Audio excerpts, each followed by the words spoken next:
السلام علیکم پیارے بچوں، میں ہوں آپ کو اردو کی ٹیچر قمر یوسف AA انٹرنیشنل پبلشر میں آپ کو خوش آمدید کہتی ہوں۔ ہم ہیں اردو کی جماعت پنجم میں۔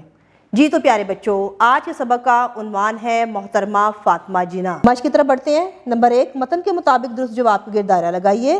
یوم خواتین منایا جاتا ہے 8 مارچ کو۔ تقریب کا آغاز کیا کلام پاک سے۔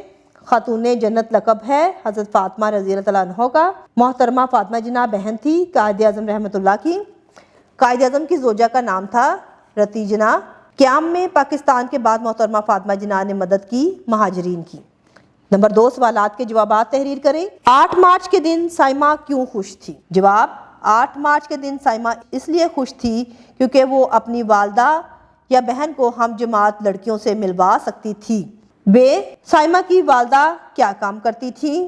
جواب ہے سائمہ کی والدہ اس کے ابو کے کاروبار کو سنبھالتی تھی۔ جیم، اردو کی استانی نے کس موضوع پر تقریر کی؟ جواب ہے اردو کی استانی نے یوم خواتین کے موضوع پر تقریر کی۔ دال، محترمہ فاطمہ جناح نے قیام پاکستان میں کیا خدمات دیں؟ جواب ہے محترمہ فاطمہ جناح نے مسلم خواتین میں آزادی کا جوش و جذبہ بیدار کیا۔ اس مقصد کے لیے وہ شہر شہر قصبہ قصبہ گئی اور خواتین کو آزادی کی جدوجہد پر آمادہ کیا۔ وہ ہمیشہ خواتین کے تعلیم حاصل کرنے پر زور دیا کرتی۔ انہوں نے پاکستان بننے کے بعد بھی یہ کام جاری رکھا۔ پاکستان بننے کے بعد لاکھوں مسلمان ہندوستان سے ہجرت کر کے پاکستان آ رہے تھے۔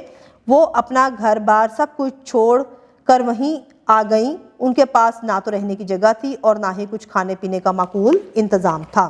قائد اعظم رحمۃ اللہ علیہ نے محترمہ فاطمہ جناح کی تعریف کن الفاظ میں کی؟ جواب ہے بقول قائد اعظم: فکر، پریشانی اور سخت محنت کے زمانے میں جب میں گھر آتا تو میری بہن روشنی اور امید کی کرن بن کر میرا خیر مقدم کرتی۔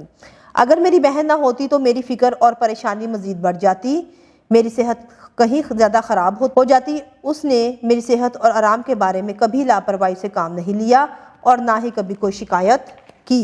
واؤ، پرنسپل صاحبہ نے طالبات کو کیا نصیحت کی؟ پرنسپل صاحبہ نے طالبات کو یہ نصیحت کی کہ آپ معاشرے کا اہم ستون ہیں اور کوئی قوم اس وقت تک ترقی نہیں کر سکتی جب تک وہاں کی عورت تعلیم یافتہ نہ ہو۔ لہٰذا ہمیں چاہیے کہ اسلامی اصولوں کو مد نظر رکھتے ہوئے اپنے ملک اور قوم کی ترقی کے لیے جدوجہد کریں۔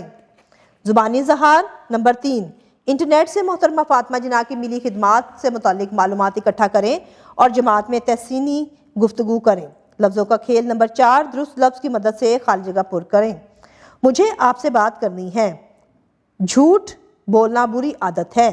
زاہد نے کہا کہ مجھے آپ سے کوئی سروکار نہیں، تمہاری کتاب ہمارے پاس نہیں۔ زبان شناسی۔ نمبر 5، خط کشیدہ الفاظ کی مدد سے فائل بنائیے۔ جاہل کی گفتگو سے اس کا جہل ظاہر ہو رہا تھا۔ واعظ اپنے وعظ میں نصیحت کر رہا تھا۔ عالم کو اس کی علمی کارکردگی پر انعام دیا گیا۔ مکہ کے کافر اپنے کفر سے باز نہیں آ رہے تھے۔ تخلیقی لکھائی۔ نمبر 6، سالگرہ پر دیے گئے تحفے کا شکریہ ادا کرنے کے لیے چچا کے نام خط لکھیں۔ تو پیارے بچوں، تمام خط کے اجزاء کو مد نظر رکھتے ہوئے آپ نے چچا کے نام خط لکھنا ہے جس پر آپ نے تحفے کا شکریہ ادا کرنا ہے۔ عملی کام: کوئی سی 2 مشہور خواتین کی تصاویر چسپاں کریں اور ان کے نام لکھیں۔